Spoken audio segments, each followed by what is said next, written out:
Hello guys, ഇന്ന് നമുക്ക് നമീബിയക്കെതിരെയുള്ള ഇന്ത്യയുടെ പ്ലേയിങ് 11 ഒന്ന് നോക്കിയാലോ.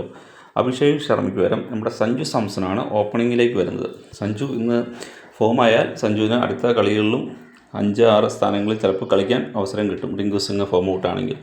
പിന്നെ അതിനുശേഷം വരുന്നതാണ് ഇഷാൻ കിഷന് ചെറിയ പരുക്കുണ്ടെങ്കിലും ഇപ്പോൾ പറയുന്ന റിപ്പോർട്ടുകൾ പ്രകാരം ഇഷാൻ കിഷൻ കളിക്കാനാണ് സാധ്യത. ഇഷാൻ കിഷനോടൊപ്പം സഞ്ജു സാംസൺ ഓപ്പണിങ്ങിൽ ഇറങ്ങുമ്പോൾ 1 ഡൗൺ ആയി തിലക് വർമ്മയാണ് വരുന്നത്. തിലക് വർമ്മ സ്കൈ മാറി വരും. തിലക് വർമ്മയാണ് 1 ഡൗൺ ആയി പൊസിഷനിൽ വരുന്നത്. അതിനുശേഷം വരുന്നത് സൂര്യകുമാർ യാദവ് ഇപ്പം നല്ല അടിപൊളി ഫോമിലാണ്, അതുകൊണ്ട് നമുക്ക് ആ ടെൻഷൻ വേണ്ട. സൂര്യകുമാർ യാദവിന് ശേഷം റൈറ്റ് ഹാൻഡർ ബാറ്ററായ ഹർദിക് പാണ്ഡ്യയാണ് വരുന്നത്, ഓൾറൗണ്ടർ. ഹർദിക് പാണ്ഡ്യ ബോൾ കൊണ്ടും ബാറ്റ് കൊണ്ടും ഫീൽഡിംഗ് കൊണ്ടും ഒന്നിനൊന്ന് മെച്ചപ്പെട്ട കളിക്കാരനാണ്.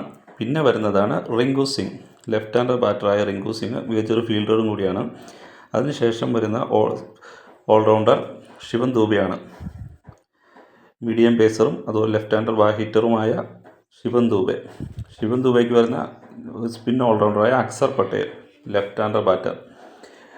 പിന്നെ അതിനുശേഷം വരുന്നതാണ് ജസ്പ്രീത് ബുംറയ്ക്ക് പരിക്കായിരുന്നു, പരിക്കെല്ലാം മാറി പുള്ളിക്കാരൻ ടീമിലേക്ക് വരുമ്പോൾ മുഹമ്മദ് സിറാജ് ടീമിൽ നിന്ന് മാറി കൊടുക്കേണ്ടി വരും.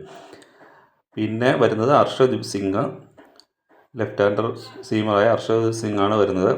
ഇനി അർഷദീപ് സിംഗിന് വരെ മുഹമ്മദ് സിറാജ് കളിക്കുമെന്നും അറിയില്ല, അത് നമുക്ക് പ്ലേയിങ് വരുമ്പോൾ തന്നെ അറിയാൻ പറ്റും. പിന്നെ 11 വരുന്നതാണ് വരുൺ ചക്രവർത്തി. ഇതാണ് നമ്മുടെ ഇന്നത്തെ നമീബിയക്കെതിരെയുള്ള പ്ലേയിങ് 11. അപ്പോൾ നമുക്ക് അടുത്ത വീഡിയോയുമായി കാണാം. അതുവരെ ബൈ.